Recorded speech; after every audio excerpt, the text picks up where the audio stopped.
Live, my friend. Hello, everyone. Okay, so tonight, guys, I'm super pumped to have Miss Leslie Ann Morris with me tonight. If you received the invite and if you received the email, you would have seen a little glimpse of her story.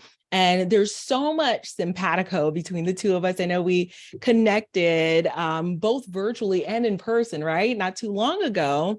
Yeah. And so if you see the subject of the email, it is how Leslie built a $7 million real estate portfolio in just 3 years.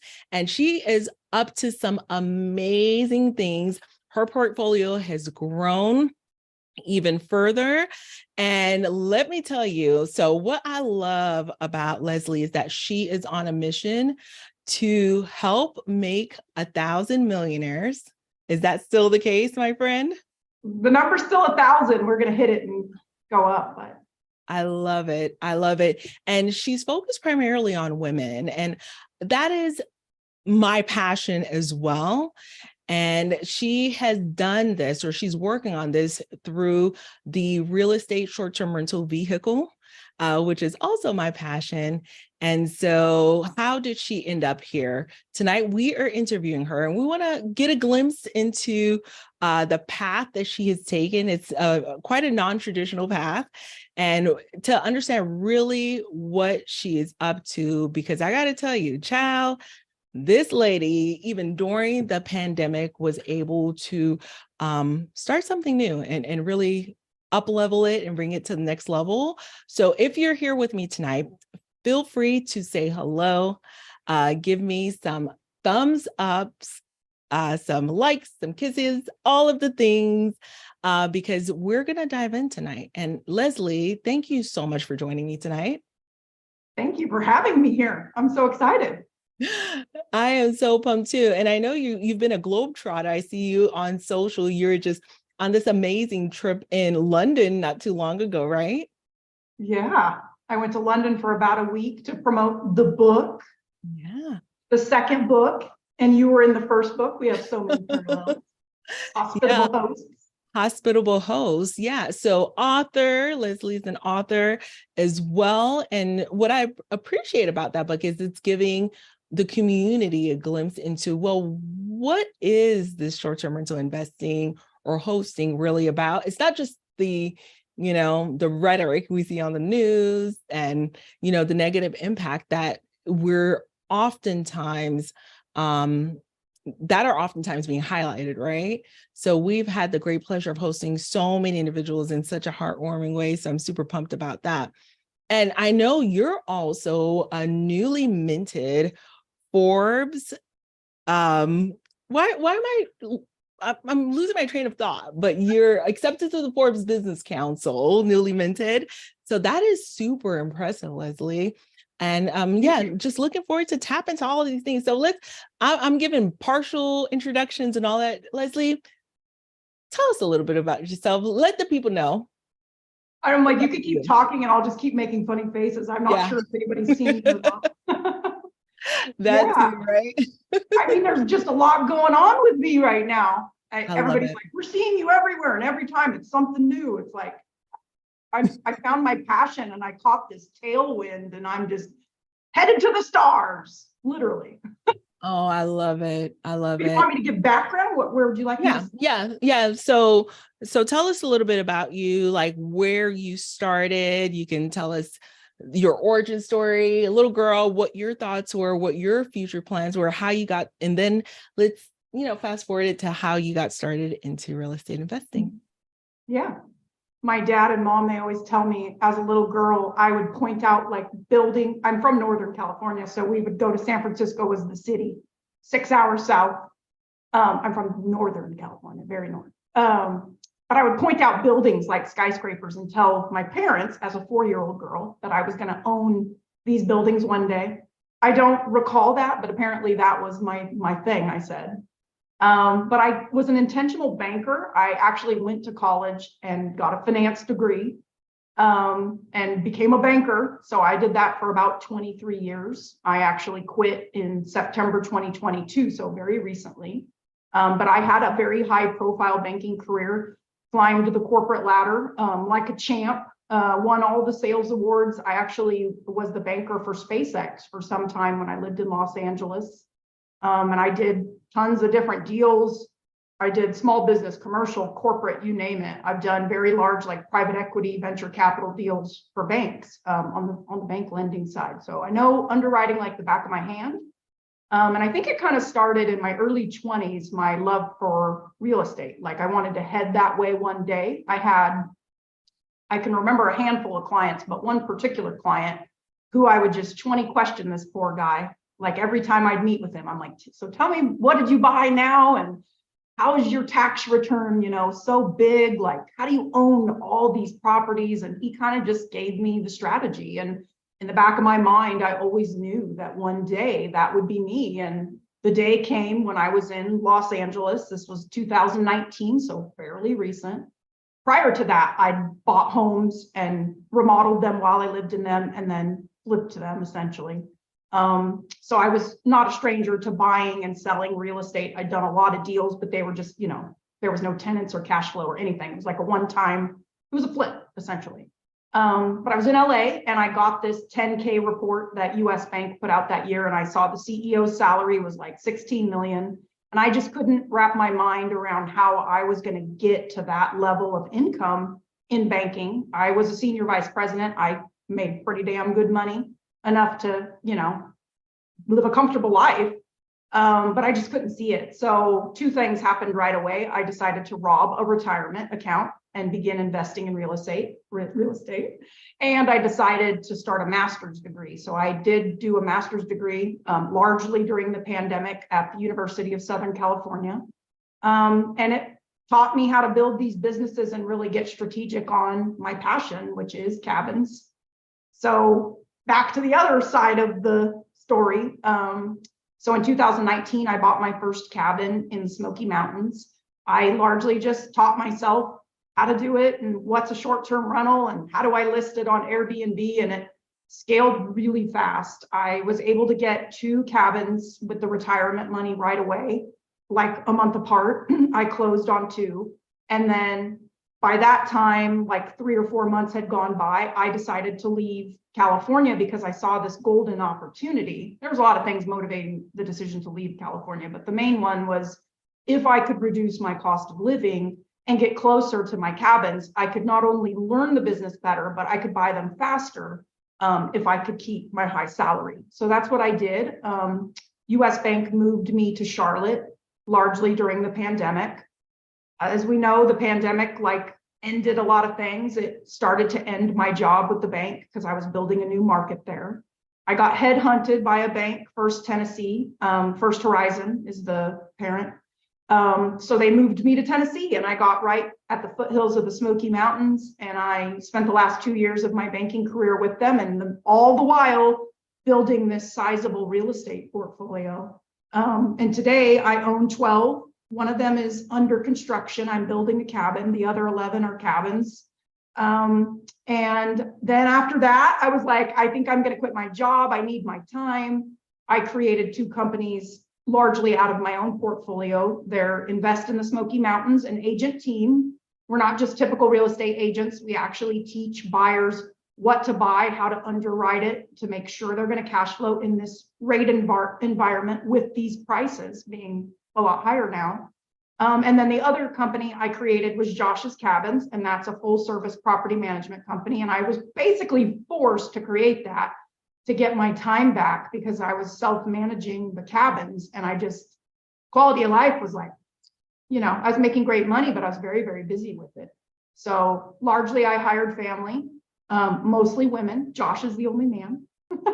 And it's been going beautifully. And now here we are. Lots of things are happening just as a result of the tailwind that I got.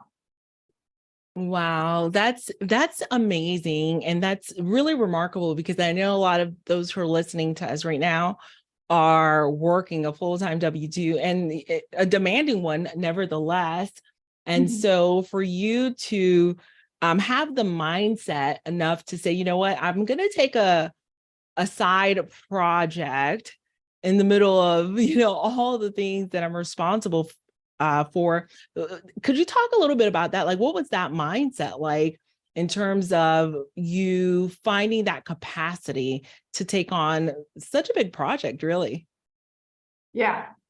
I have a really strong mindset. I'm really determined and driven. I've been like that since I was a little girl. My mom always is like, you would come straight home, you just get right to your homework. I wouldn't even have to tell you. Now, cleaning my room was another thing, but yeah, I mean, I think that I put my hand up. Most importantly, I put my hand up and I asked the right people the right questions. I did a lot of self-education. I just would Google things like, how to buy a property cash. Okay, that's not a good idea. I'm a banker. I want to use other people's money. Where's the price per square foot low? You know, and I taught myself what would work well. And then I found other people doing it and networked with them. And I just kind of jumped with no fear. I thought in my mind, I said, here's my strategy on the first deal. I was like, I had this true love affair with cabins. I traveled to 45 countries. I've been all over the world. I've mostly stayed in cabins. I'm from the mountains of California. So I thought, well, okay, worst case scenario, I can afford the mortgage out of my paycheck.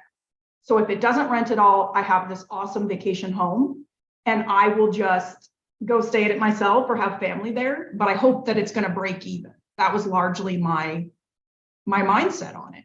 And it just did amazing. The first one did awesome. It started to throw off a lot of cash. And so I just bought more and more and more and more.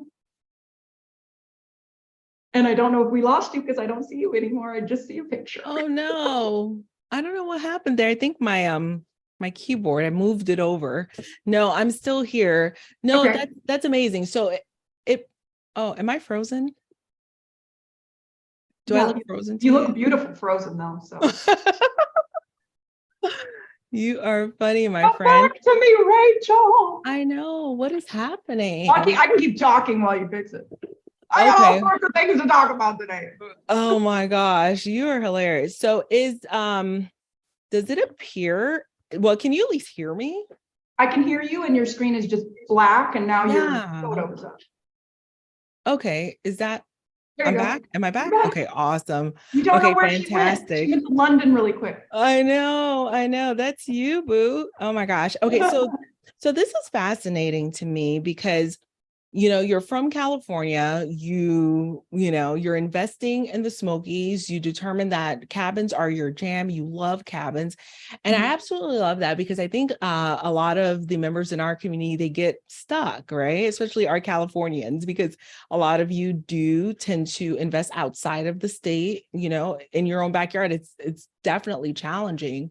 So what would you tell that person who's in California right now? They don't quite they don't want to invest in California, perhaps, but they don't quite know where to get started and where to look. What would you tell them? Yeah, I tried to do it in California. I looked at Palm Springs because I thought, oh, I could get one with a pool. I'd have a pool out there. I could drive out there. But it was so expensive and heavily regulated. And the city of Palm Springs was actually one of my clients, because I covered the municipal book for US Bank for a while. And so I would network with them they're like, no, it's going to get worse. We're going to crack down more. We just don't, So you had the scoop of what not to do. Yeah. They were like, we need to keep housing for locals and stuff. Whatever. Yeah. So I looked, inland. I looked all over. I tried California desperately because I did want to be close. You hear horror stories. If you're looking for the negative, you're going to find it. So that's my first tip. Don't look for the negative, look for what could go right. But yeah, I just picked a market that resonated with me. I know some buyers, they'll call me and they'll talk about Smoky Mountains and then they'll decide, the beach is more their jam because they're more passionate about it, and that's fine. Yeah. But I particularly chose the Smokies because of the high occupancy that we enjoy. We really don't need to worry about things sitting empty very often. We do have some low times. And now with the pandemic and travel starting to change again, we're kind of guessing at where we're going to land. But for the most part, we're having an awesome year. March, we were at almost 100% occupancy. But I say all of that to say, every market is going to have its challenges and you can find problems with every deal. So what you really need to do is look inside yourself and ask yourself, why are you even researching any of this in the first place? What is your goal? What are your values? and what are your feelings and thoughts around it, and try to break down like, well, why are you trying to leave your W-2 or create a passive income stream? Is it to spend more time with your kids? You know, take a chance on the deal, like go in, work with an agent that's also an investor that knows underwriting metrics that can help you with the strategy. They'll likely have a team already built out because they're doing it themselves. And just get all of like, you know, go through your fear, like play it out till the end. Like, are you really going to buy something and then lose every dollar you own? Probably not. Like maybe the strategy doesn't work and you have to pivot. I have a quick story about that actually.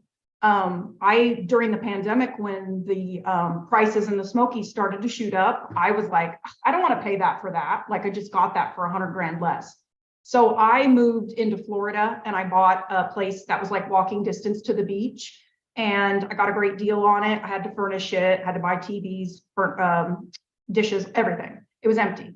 But it was like a 2-story townhouse, real pretty. And the people destroyed it. It was like the quality of guest that would stay there was just not the quality of guest that was in the Smokies.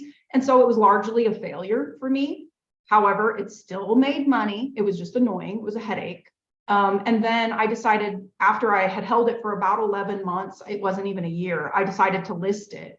And I listed it and sold it. I made like $125,000 in appreciation during those 11 months.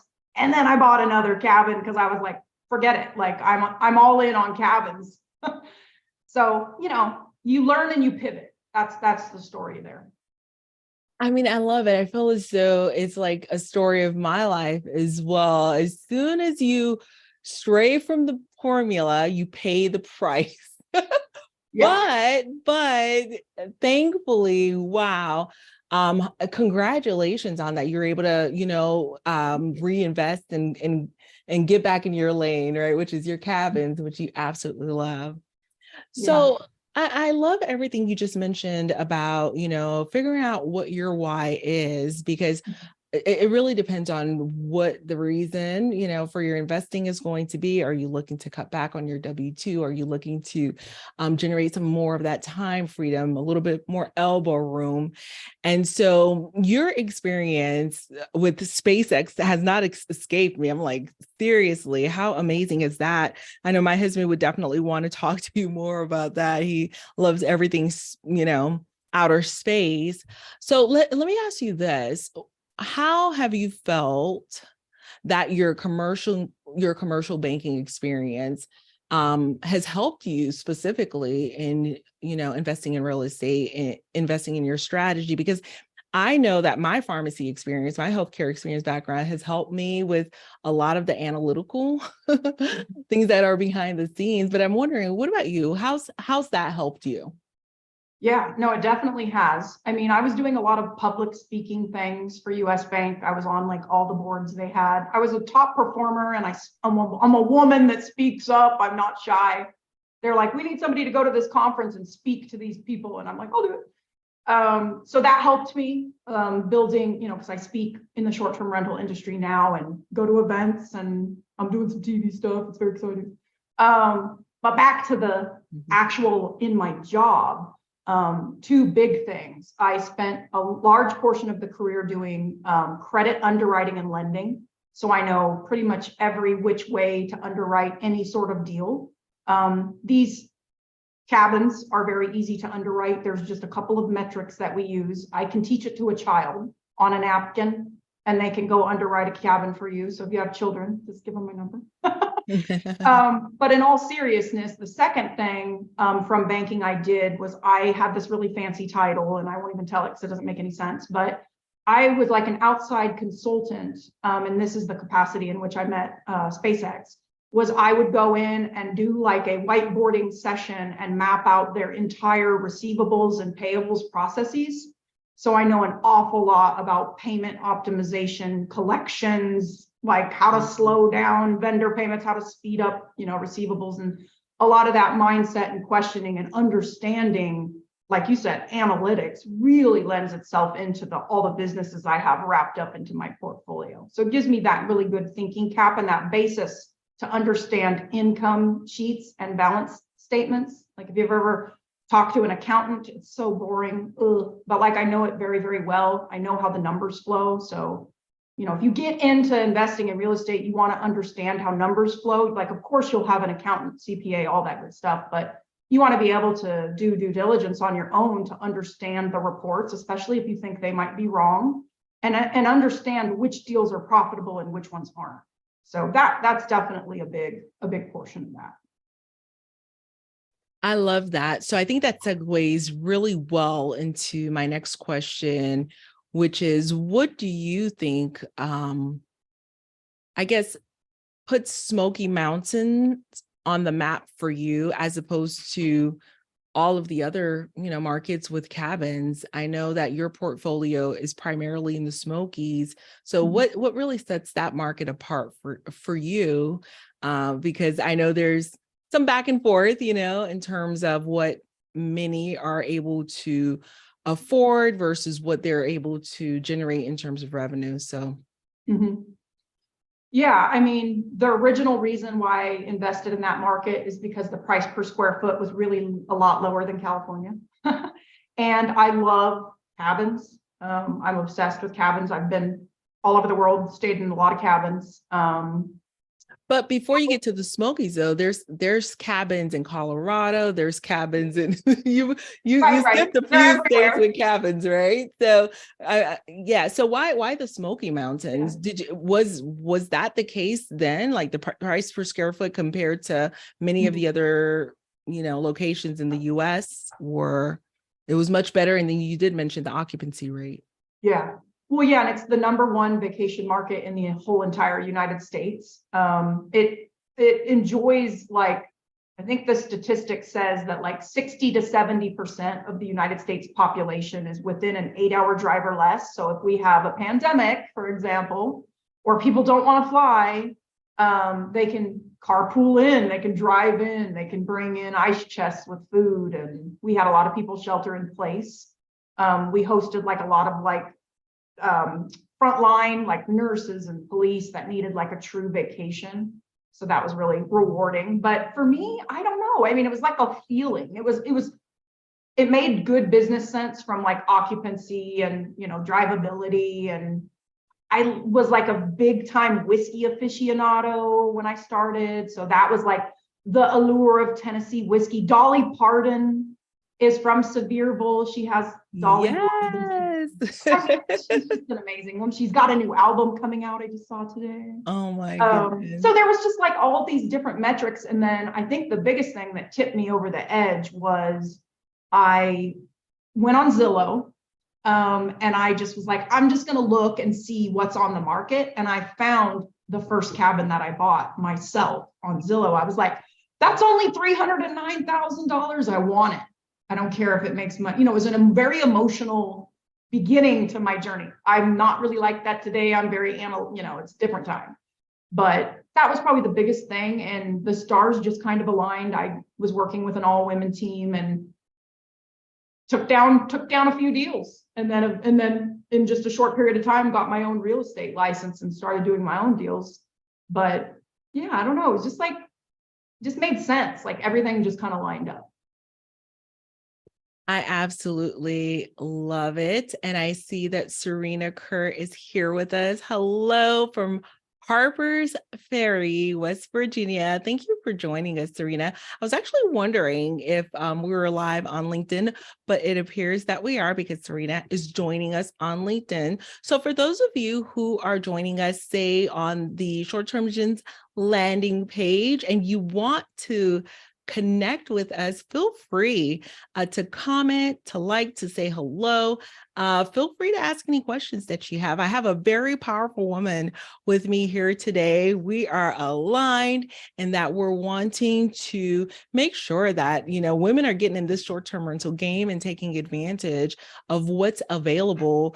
I was reading an article in Forbes, was it towards the end of last year or earlier in the year, where it highlighted the fact that women made over $5 billion in excess of men on Airbnb or, on that specific platform. And I was like, wow. Wow, right? Thank you, Don't quote women. me. Those numbers, the numbers were quite high, but I was like, how amazing is that? So I know oftentimes we talk about having a seat at the table, not having a seat at the table.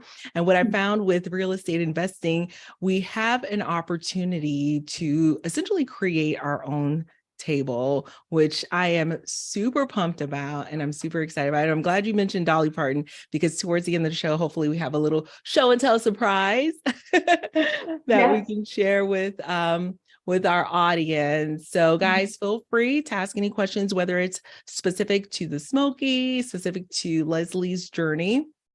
I'm super, super excited about you being here. So Leslie, I know we spoke a little bit about, the lesson. I say you either win or you learn. The lesson of what you learned in Florida.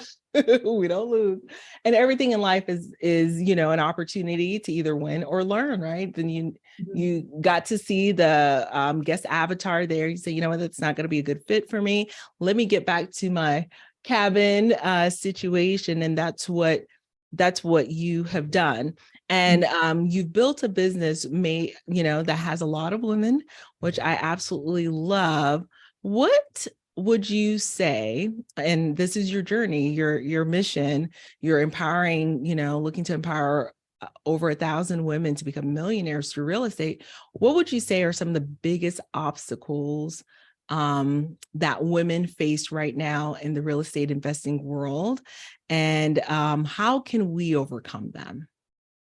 Yeah, actually, so as a part of the Forbes Business Council, I'm actually writing a piece for them right now on that exact topic. So I've just done a ton of research.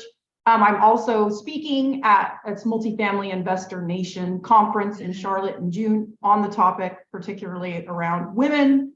So in my research, that's what I was trying to uncover. And so the statistic is only 31% of all investors are women, but meanwhile, 90% of all wealth is created out of real estate.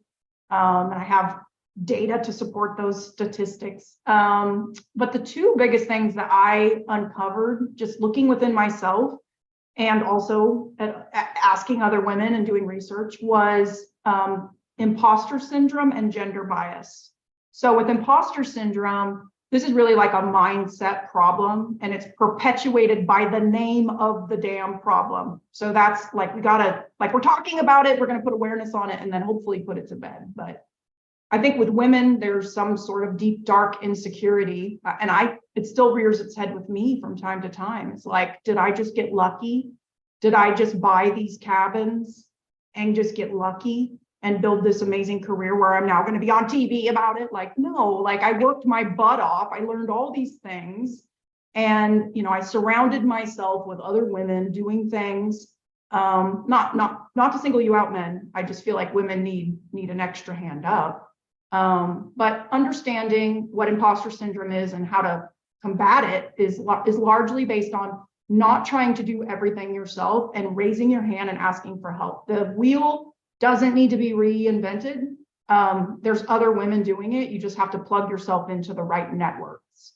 And then around gender bias, I think that's just playing itself out, in life in general. It's there. But when you're in a circle where maybe you live in an area where you're just not seeing women investors, or you're even hearing men or even other women sometimes saying things like, oh, well, I know this woman that did that and she failed. It's like that perpetuates again a problem with like, oh, well, other women have failed, I'll probably fail. Or you're hearing that there hasn't been success in the way that you see for yourself. It's like, carve your own path. And then I think the third pillar of it all is understanding those problems, putting yourself around the right people. And then like men can help too, is like lift women up around you. If you see someone that wants to be mentored or coached, or, give her a helping hand or connect her to other women that I think those are like the biggest things in regards to it. And like I said, I'm not perfect. I still occasionally I'm like, oh, should I do this deal? I don't know. It's like kind of scary. I'm making some pivots right now in my portfolio that's once again going to take me out of Tennessee. Not entirely, obviously, I love Tennessee, but I am going to sell a couple cabins and I'm going to try the Rocky Mountains. because I have some people that I love very much there. So I just want to give it a shot, see if I can build some business there. So, just believe in yourself. Oh, I love that, and it doesn't have to be more profound than that, right? We all second guess ourselves. I don't know if it's ever going to go away, so it's how do you manage that and still move forward? So I absolutely love everything that you just mentioned. That's exciting. I cannot wait to see what you do in the Rockies. That's going to be interesting for sure. And closer to now, question for you. Do you reside primarily in the Nashville area or still in California? Nothing to do with California. No, thank you.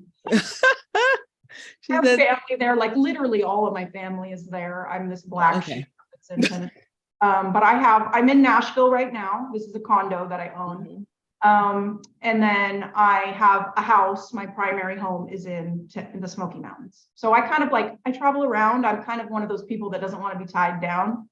So I'll be like, oh, I'm going to go to London or I I was in love that. Guatemala in January. Go Where are you figure. going? I mean, just go around and do stuff. Where'd you say you're going in January? I went to Guatemala Guatemala. Oh, fun. for an investor thing. But yeah, I mean, I just, if there's something sounds like it's going to be an exciting thing and a chance to build memories, then I sign up for it and I do it. Oh, I love it. I love it. I love it. Yeah. Okay, so before we get into the tea, and do our show and tell, in your opinion, and I know the audience wants to know, and they're going to benefit from this for sure, but in your opinion, what would you say are some of the most important underwriting metrics that will move the needle in terms of win or loss? So what's, as far as successful short-term rental investing, what would you say are some of the most important underwriting metrics? Yeah.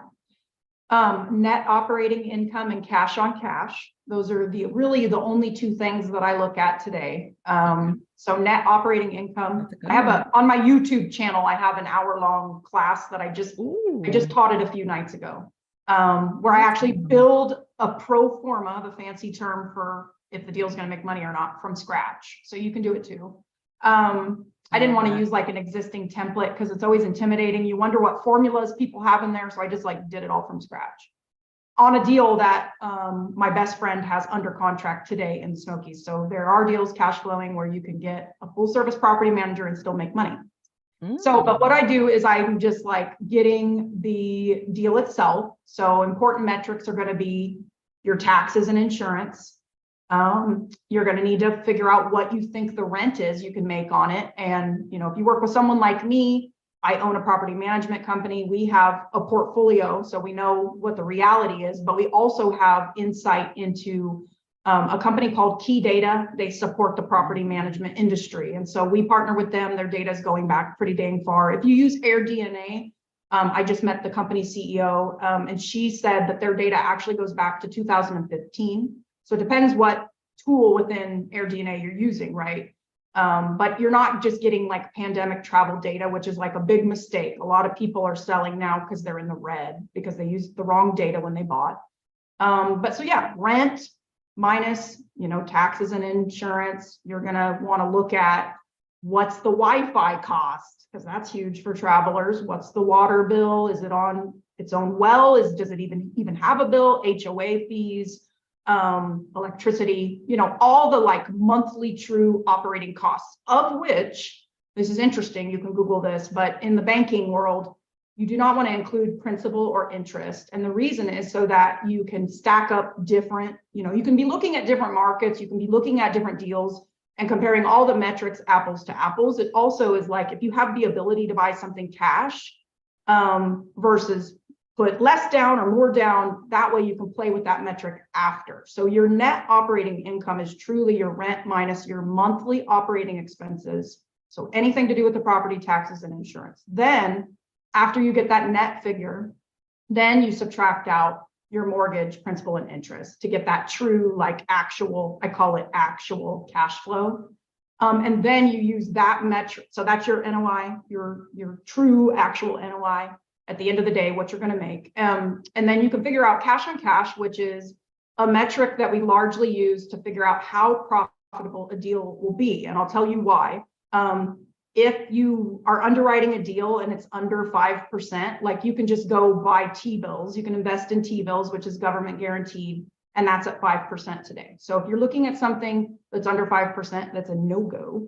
I try to get 20% on most things. So it's like the percentages for every dollar you put into the deal in year one. So that would be your closing costs, your down payment, and any rehab, furniture, repair, actual dollars and cents out of your physical pocket, not your mortgage, just your down and those other metrics. And you're dividing that NOI number by that cash number, and you're coming up with a percentage. So on my underwriting class, which is on YouTube, the deal is a real life scenario. It's going to be closing May 17th, I think. And her figures are like, her net operating income is like 22,000, I believe. I'm trying to go on memory now. And her cash on cash percentage is a little bit low because she's actually putting 25% down. So she could have even did like 10% down, and the number could be a lot higher. But so for every dollar that she's putting into this cabin to purchase it, she's going to make, I believe it's like just over 9%. So it's still a solid deal. And we're not overly conservative, because if you're overly conservative, you're going to work yourself out of the deal. You're never going to buy anything, but you want to be realistic, I guess is the word, with the expenses and with the rent. If you're off by the rent by like 25 grand, like that could make it so that you lose money. And if you don't do the underwriting at all, you're probably going to lose money. So in today's market with, interest rates and prices the way they are, it's tighter. Yeah. And you just spoke about the elephant in the room, right? It's interest rates and navigating that. So definitely doing the work to underwrite is also very important. So with that in mind, are you looking at, and I know this is more in the commercial world, and I actually look at this in terms of comparing markets from one market to the other, but what are your thoughts on looking at cap rates for short-term rentals? I don't look at a cap rate, but it's just I could just like what other formula you'd need. Very, very simple. Yeah. But and I just look at it because, like you said, in terms of the mortgage, right? It's going to be very different in terms of what you put down versus what you don't put down. So cash on cash is definitely the way that I identify, how quickly I can get my investment back, the actual amount of money that I'm putting in. But if I'm going from market to market, glancing at cap rates gives me a little bit of insight on, which direction I want to play in. But you're going to say something. Go ahead, Liz. Oh, I don't even remember. I'm just like, no, I don't do a cap rate. I would do that if I was still in banking and I was looking at, strip mall for a client. Bad example, banks don't like strip malls, or something of that nature. But because it's single family, it's kind of overkill. And I think a lot of the new investors that come to me that will download someone's pro forma and it'll have all of those metrics embedded in it, it becomes very overwhelming. Very similar to when you go to Vegas and you go to the craps table and you're like, I'm out. Like, there's too many bets going. Like, I'm gonna just walk away. So there's really only like two things we look at. You don't need to do all the bets on the table, like just do the ones that you know. So that's kind of, why we don't look at it. But to your point, I mean, if you're a savvy investor and you're doing market comparisons and all these fancy things, like definitely you can throw that into the mix. It wouldn't be difficult. It's just another little method. Yeah. And it's just a couple of numbers. And the reason I like it, like you had mentioned, we sometimes underestimate the operating income, right?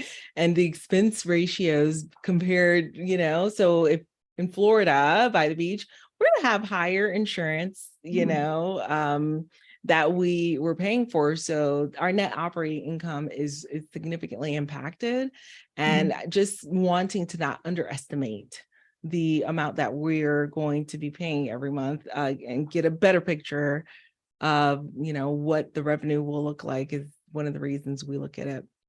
Yeah. But yeah, so, go ahead. That makes sense. That's all I was saying.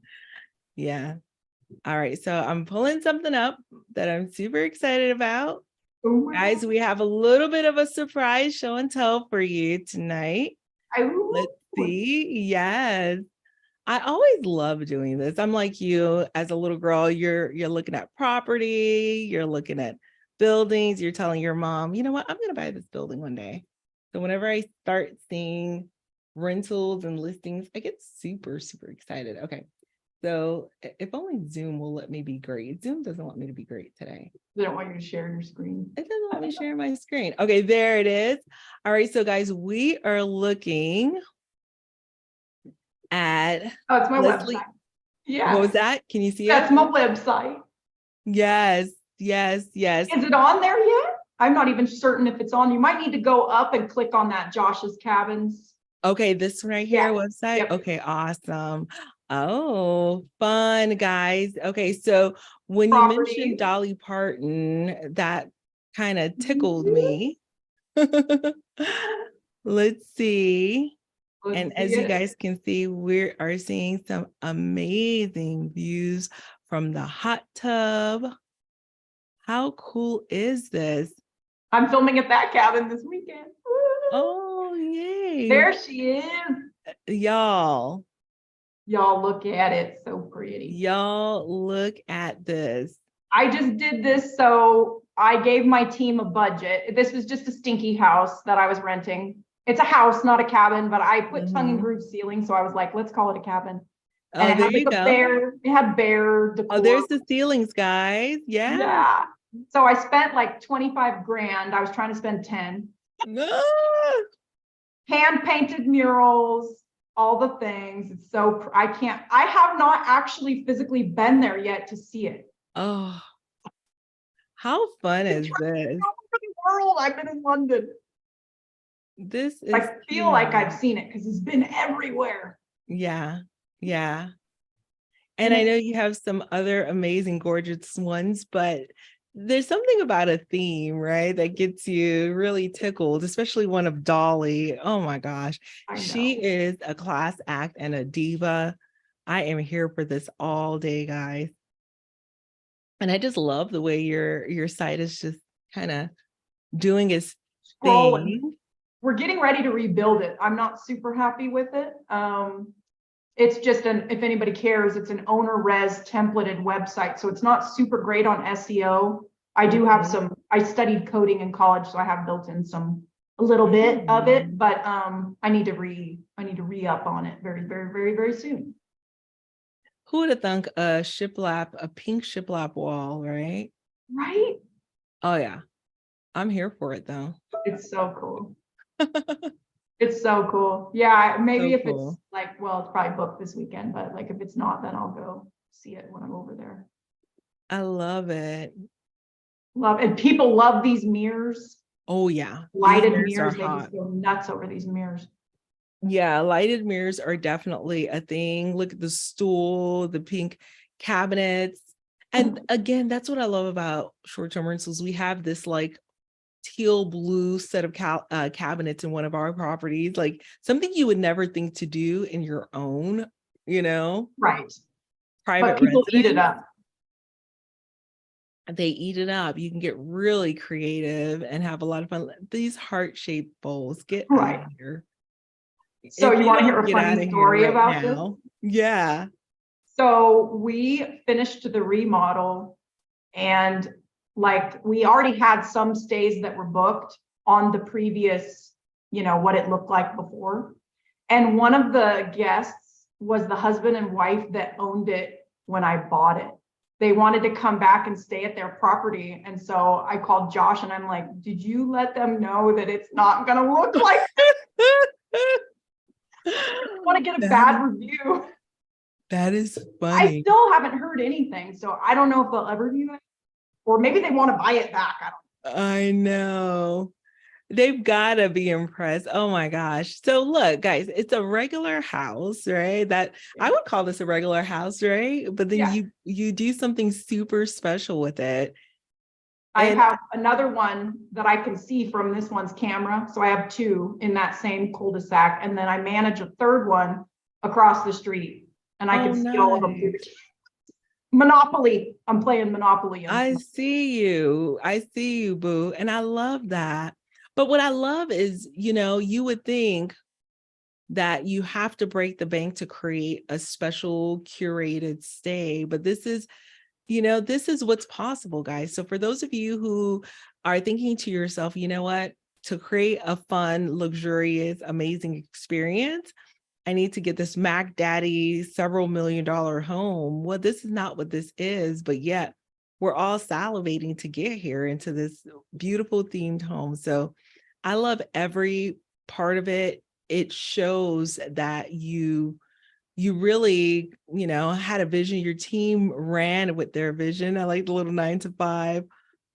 Just guys, leave a comment. Let us know what you're thinking about this particular listing. I am just super pumped about it. But outside of this particular listing, you have some other really amazing properties in here as well. Yeah. So this one with the grand view, it sleeps up to 14. I mean, look at this, guys. We've got Because there's a real big market for 5 beds, 5 baths. Now, I don't own this one. I actually helped a buyer from California get this under contract, close on it. We went in and got it rent ready, and then now we're managing it for him. He has visited it twice, but largely they haven't had to really do much. Yeah. This one's awesome. Yeah, look at this. It's like a castle, cabin. It is, isn't it? Yeah. And look at the views, right? Yeah. It's really nice. It has the theater room. It's got the hot tub with the mountains. The mountains sell the place. There's zip lining like right down the road. They go past the cabin. You can hear people. Gaming, that's a big thing there. And you mentioned the theater room. So both things are really important. Look at it. Yeah. They forgot the pillows, lady.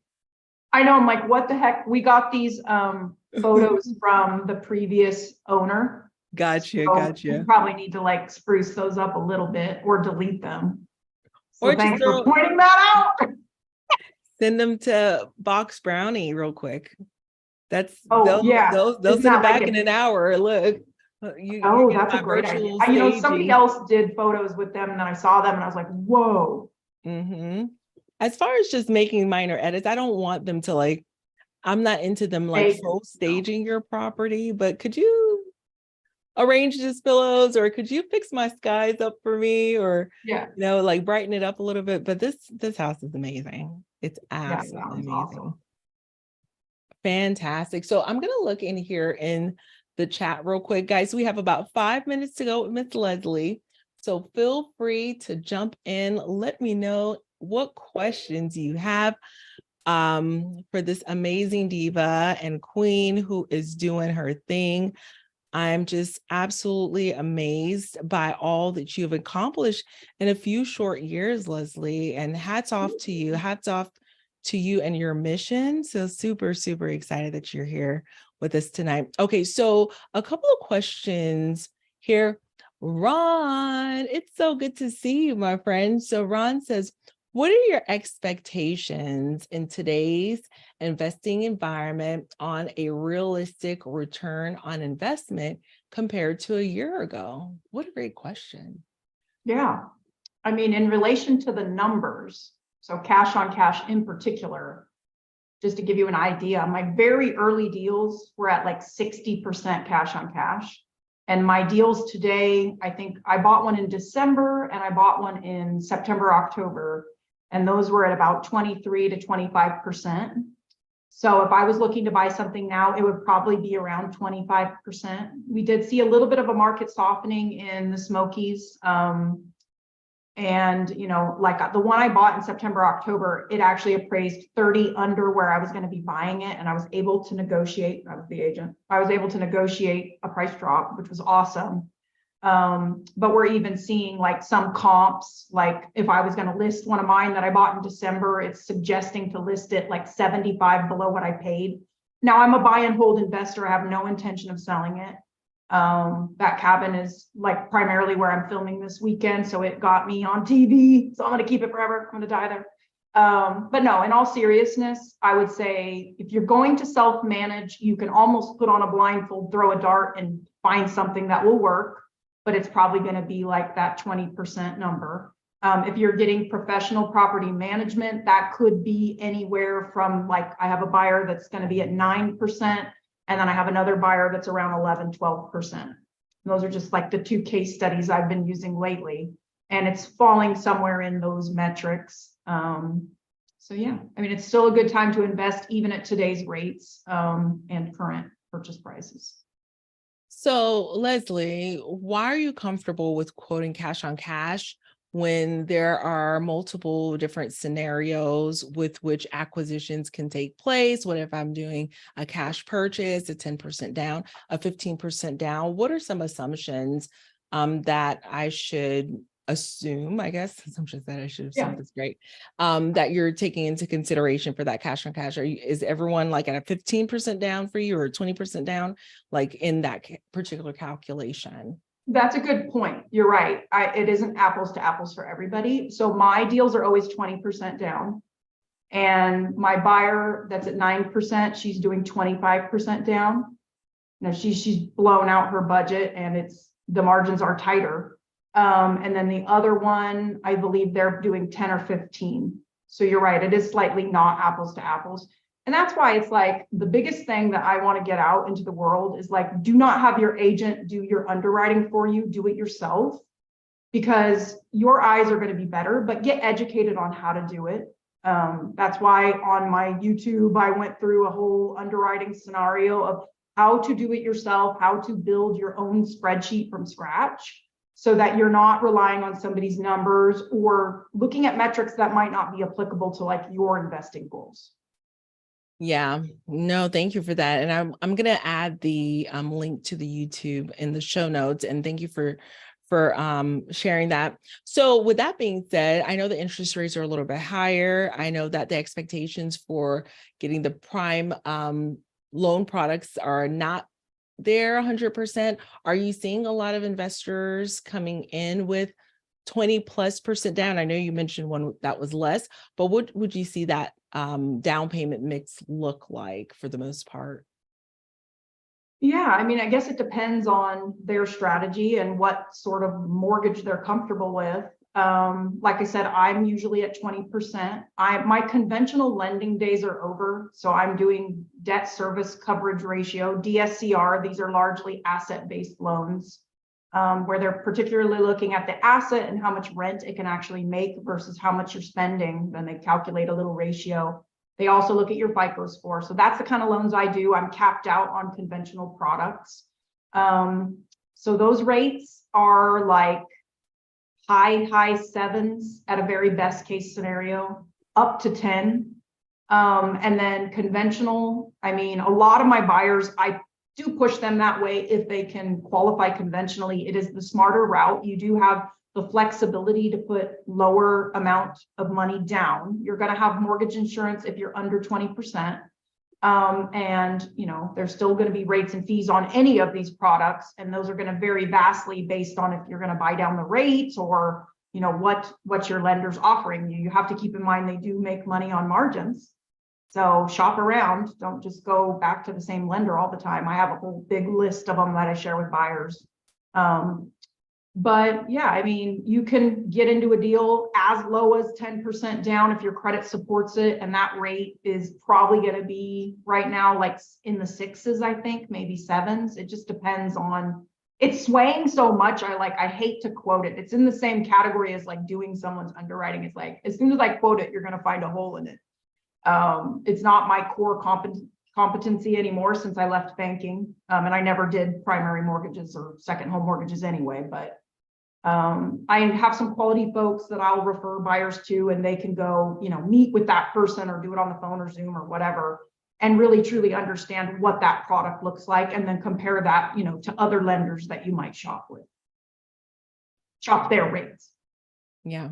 No, absolutely. So I just got off of our mastermind call, and one of our members was quoted over 9% last week, but this week that same lender quoted a little bit over 8%. I was like, okay, we're heading in the right direction Well, let's Yeah. see what next week holds, not that, that is a thing, but I felt like we were trending in the right direction for a moment there. Well, and it's kind of crazy. So the Fed just raised their basis 25, another raise.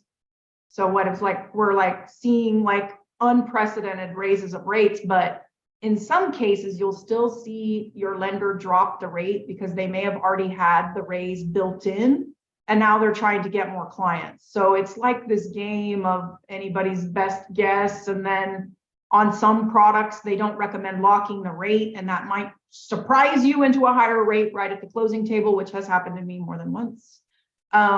So, it's like educate yourself on it. Again, back to earlier conversation, don't over dwell in it. Look at your more importantly than cash on cash, look at your net operating income. And if you have the ability to have a rate swing, then cool. If you don't have a prepayment penalty on your loan, you could know in the back of your mind that potentially, don't bank on this, but potentially you could refi that loan in just a few years or less, to embed additional cash flow by having a lower interest rate. Maybe you could win the lottery and buy a Ferrari and also pay off all your it's like we're guessing. So just put your best foot forward and get the deal done.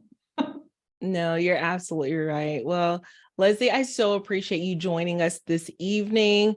I know that you have an amazing business where you help out-of-state investors invest in real estate in various markets to create passive income. And I know that you're doing that with it's powered by your property management business as well.